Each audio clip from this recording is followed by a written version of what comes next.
Stacey Sanchez said this: God is always faithful to answer. Sometimes his answer is a much desired yes. Sometimes his answer is a merciful no. Sometimes his answer is a faith building not yet. And sometimes when an answer cannot be found, his answer is simply trust me. Life can sometimes seem completely unfair, but God is always faithful. Welcome to this week's Hope from the Hills.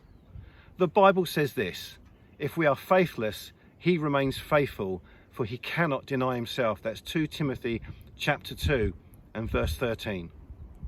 Many of us buy into a view of our lives characterized by life's on your shoulders, you pay your money and take your choice, or an outlook that says you have no one to look to or blame but yourself. Here you're the master of your own fate, with little to rely upon other than your own instincts, strength, acquired wisdom, character, maturity and natural gifting. But for those who know God, everything is turned upside down.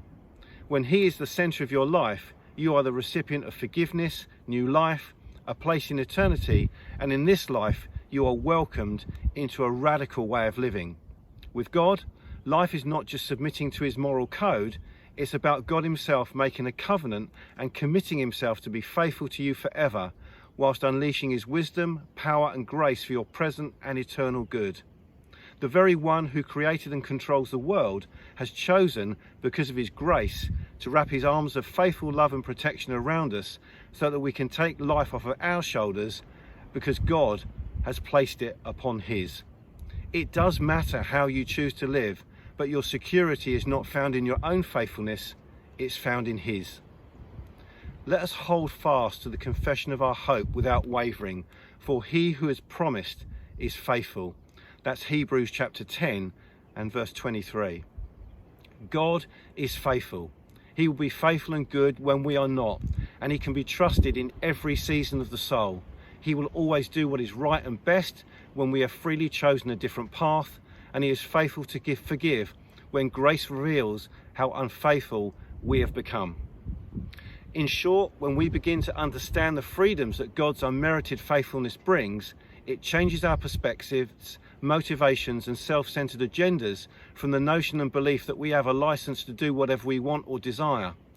God's unearned and undeserved grace is a clarion call to invest into the one thing that never comes up short, and that one thing is the faithfulness of God over your life.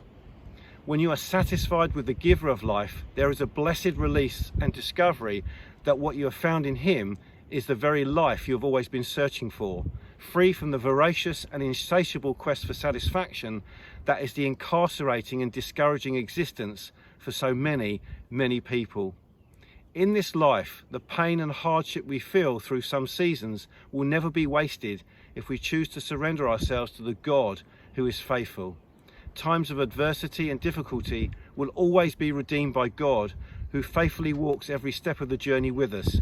His faithfulness is foundational in faith, and if we cannot trust him or the promises he makes, then we have no reason to believe, and in the absence of him not keeping his word, or our redemption simply becomes shaky, and any semblance of hope becomes empty.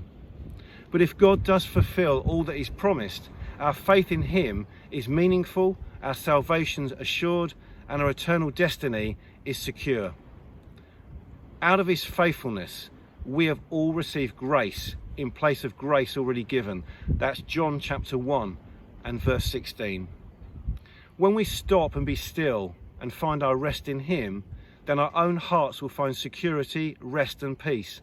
And the fruit of God's unending faithfulness and grace leads to a heart that is content, given more to worship than demand, and joyful gratitude than the anxiety of want. God does and will continue to move and work through situations we don't always understand, but he is always and will completely be unequivocally faithful, keeping both his promises and his word. From age to age, we have and already received the faithfulness of a God who is faithful. I'll see you next time.